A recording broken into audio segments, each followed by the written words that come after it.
Pour cette invitation. Si je suis venue autant de fois, c'est parce que Noride June m'a invitée autant de fois, donc encore merci pour cette invitation.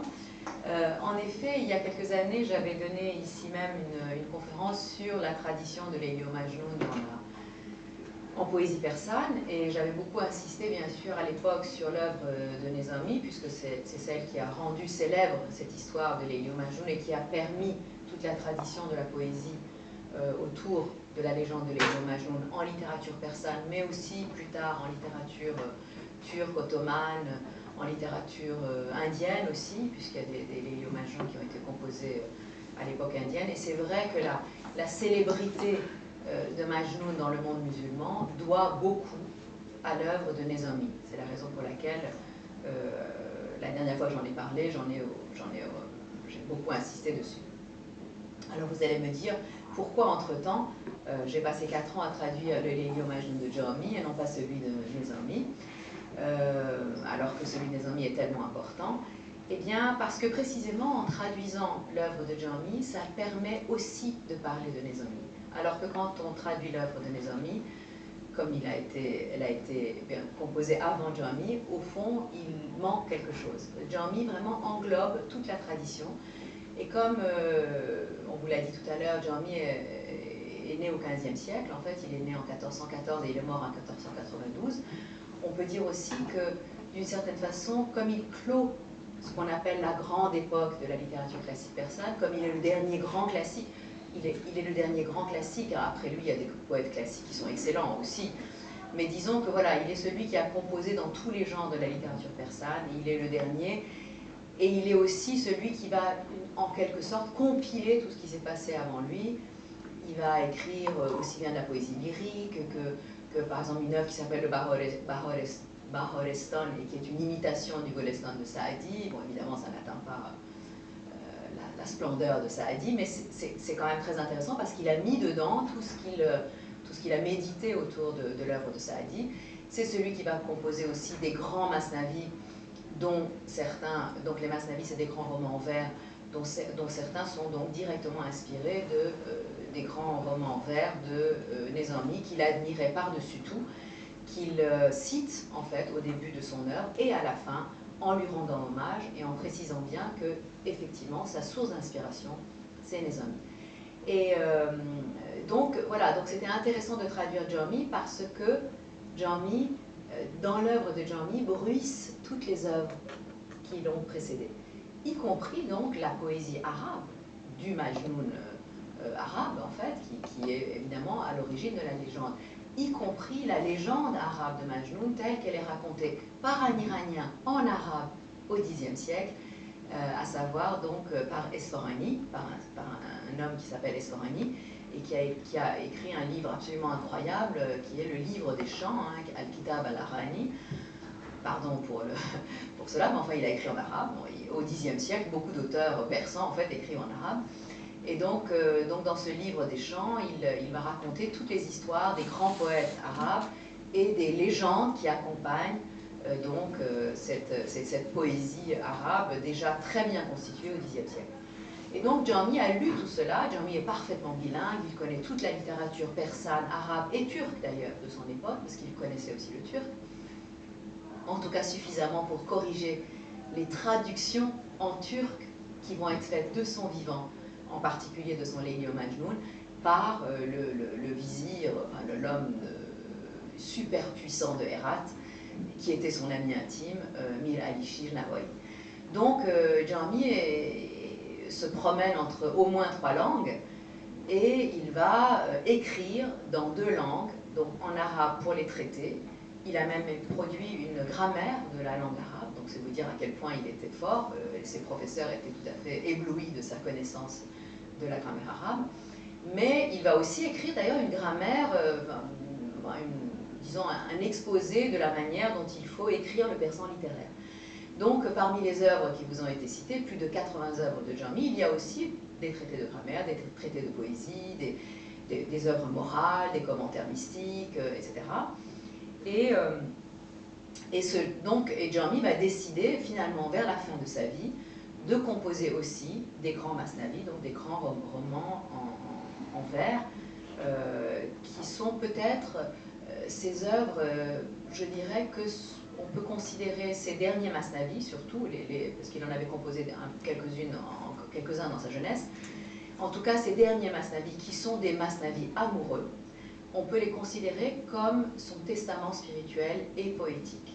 Et c'est aussi pour ça que c'était très intéressant de traduire Jami, sachant qu'à la fin de sa vie, l'autre œuvre majeure qu'il va produire, c'est un commentaire de l'initiation, de l'enseignement spirituel du maître soufi Ibn Arabi. Et le fait qu'il fasse les deux en parallèle semble indiquer que, bien sûr, il a conçu ces grands masnavis comme des illustrations en poésie persane de la pensée mystique de Ibn Arabi. Donc, à bien des égards, l'œuvre de Jami est vraiment une œuvre-monde dans laquelle on voit se refléter toute cette littérature persane et toute la pensée soufie qui l'a précédé, parce qu'il était lui-même un grand maître du soufisme.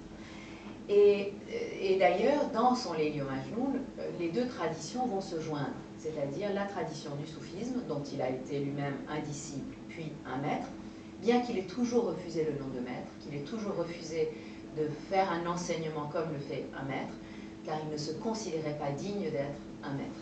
Donc il disait, je peux éventuellement guider quelques personnes en leur parlant de mon expérience, mais c'est tout ce que je peux faire, je ne suis pas un maître. Ce qui est quand même un maître à son actif, hein, parce que les gens étaient assez prompts à se proclamer maître, et ça continue d'ailleurs à notre époque.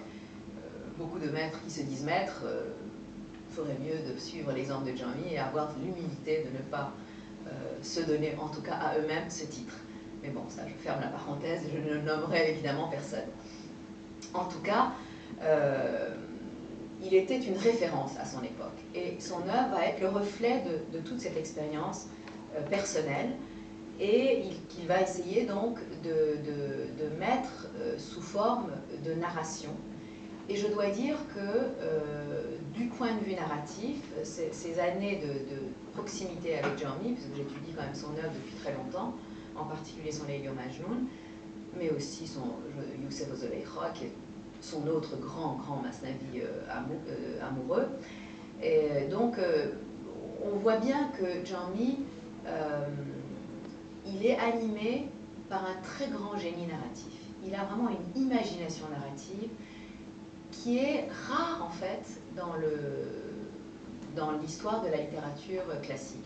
Alors évidemment, je ne parle pas de Ferdowsi et son livre des rois qui est au top du génie narratif et à qui personne ne peut même se comparer de près ou de loin. Donc disons que Ferdowsi mis à part, qui est le dieu de tous, et devant lequel je m'incline humblement, mais qui est d'ailleurs aussi un modèle pour Jami, qui évidemment a lu Ferdowsi, l'a médité, etc. Bref, Ferdowsi mis à part, je dois dire que Jami est un des grands maîtres de la narration en littérature persane, et c'est bien dommage que ce ne soit pas reconnu, parce que les Iraniens eux-mêmes, en général, je ne sais pas, il y en a plusieurs dans cette salle, j'aimerais beaucoup savoir si quelqu'un a jamais lu un masnavi de Jami. Je pense que c'est très rare. Enfin, il y en a peut-être un ou deux, voilà, quelques passionnés très particuliers, mais sinon globalement, Jami est assez oublié, alors pour des raisons qui relèvent peut-être du fait qu'il a eu la malchance d'arriver après Nezami, Moulavi et Hafez, et c'est sûr que Saadi et Hafez, et voilà, c'est vrai qu'après ces quatre géants, ou même Atoll d'ailleurs, eh bien c'est un peu difficile de trouver une place, c'est peut-être pour ça la raison. Mais je trouve que c'est très dommage en fait qu'il ne soit pas mieux connu, parce que, encore une fois, il rend vraiment compte de toute la pensée soufie iranienne, vraiment de la partie iranienne, de la façon dont le soufisme s'est développé dans le monde iranien, à travers une façon de raconter des histoires qui est très clairement spirituelle, et il s'en explique tout à fait. Il explique vraiment que ce qu'il a l'intention de faire, c'est de nous raconter des histoires qui ont une signification mystique.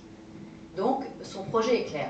Par exemple, Nezami est un immense poète, évidemment. Il a aussi un grand génie narratif. Mais Nezami est beaucoup plus ambigu sur ses intentions.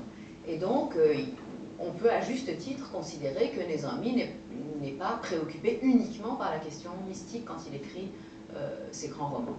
Il y a aussi d'autres dimensions, il y a une dimension aussi terrestre, je dirais, mondaine, etc.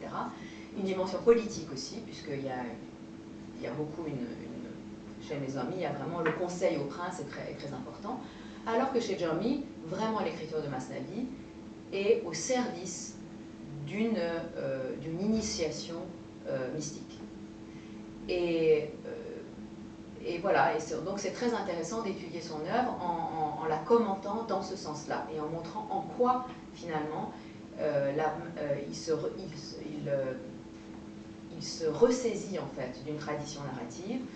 Il invente des épisodes, il change certains épisodes tels qu'ils sont chez Nizami parce qu'il a un propos très particulier et il met au service de ce propos son imagination narrative qui est vraiment très féconde.